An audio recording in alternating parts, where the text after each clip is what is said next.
At the time I'm making this video, the Lakers are trailing the Nuggets in the first round 3-1. Los Angeles has quite the mountain to climb, and is trying to do something that hasn't been done in the history of the league: come back from a 0-3 deficit to win a series. Many fans are saying that if there's one player who's capable of doing it, it's LeBron James, the guy who led a team to come back from a 3-1 deficit to win the 2016 NBA Finals. But just how realistic is this feat? How close have other teams got to accomplishing it? Well, for starters, since the very birth of the league, there have been 154 teams that have faced an 0-3 deficit in the playoffs. And the unfortunate news for the Lakers is that all 154 times the trailing team went on to lose the series. With that being said, there have been several times that a team has at least made it interesting.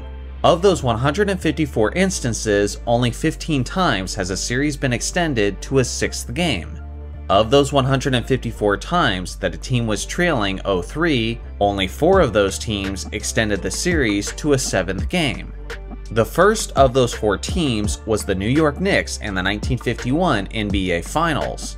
At that point in history, the NBA was still in its infancy, but regardless, it was still basically the closest any team has ever got to winning a playoff series after trailing 3-0. Led by their Hall of Fame center Arnie Rison, the Rochester Royals stormed out of the gate, comfortably winning the first 3 games in that final series. New York then made some adjustments, and after being destroyed on the boards in the first few games, they rallied back with more energy and effort. Games 4, 5, and 6 were extremely close and hard-fought contests, but the result was the New York Knicks forcing a championship-deciding 7th game in Rochester. In that decisive game, both teams showed up with their best efforts, but at the end of the day, Arnie Rison of the Royals was just too much, as he dropped 24 points and 13 rebounds in a suspenseful 79-75 victory. The second instance was the 1994 Western Conference Semifinals. It was a matchup between the 8-seeded Denver Nuggets and the highly favored Utah Jazz. During that series, it almost seemed like the 8-seeded Nuggets were a team of destiny.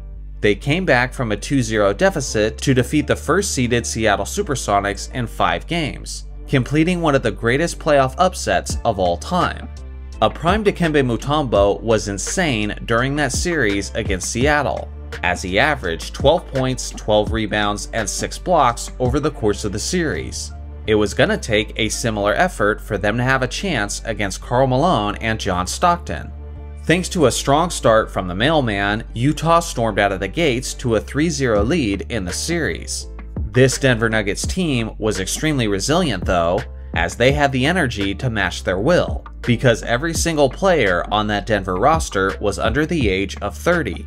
With their backs against the wall, the Nuggets fought with a tremendous amount of heart and passion, as they seized the momentum and won the next 3 games, sending the series to a 7th game in Utah. But in that decisive game, the playoff experience of the Jazz was on display, as they played extremely clean basketball, while the Nuggets seemed uneasy about the moment, as they finished the game with nearly 3 times the amount of turnovers as the Jazz. In the end, it was a comfortable series clincher for Utah, with a final score of 91-81. The third instance where a team came back from a 3-0 deficit was in the first round of the 2003 playoffs between the 6th-seeded Portland Trail Blazers and the 3rd-seeded Dallas Mavericks. Some of the best players of that Portland group were reaching the twilight of their careers, and due to this, the Blazers were at the tail end of their contending days in the 2000s. With that being said, this team was still very talented and knew how to fight with their backs against the wall. Dirk Nowitzki was an absolute monster in the first 3 games, as he averaged nearly 40 points and 10 rebounds over the first 3 victories. Portland weathered the storm though, and when Nowitzki came back to earth, the Blazers were ready to launch their counterattack. Zach Randolph and Rasheed Wallace led the charge for the Blazers, as they won games 4, 5, and 6 by an average margin of 15 points. By the time Game 7 was about to begin in Dallas, it seemed as if all of the momentum was on Portland's side. But that's when Dirk Nowitzki provided one of his most clutch performances of his career, as he poured in an efficient 31 points, 11 rebounds, and 3 blocks.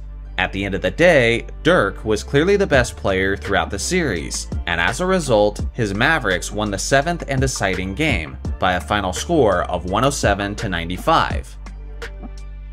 The fourth and final instance where a team came back from a 3-0 deficit to force a 7th game was the 2023 Eastern Conference Finals between the Boston Celtics and the Miami Heat. I won't delve too far into this one because it's all fresh in our memories. But the 2nd-seeded Celtics were up against the 8th-seeded Miami Heat.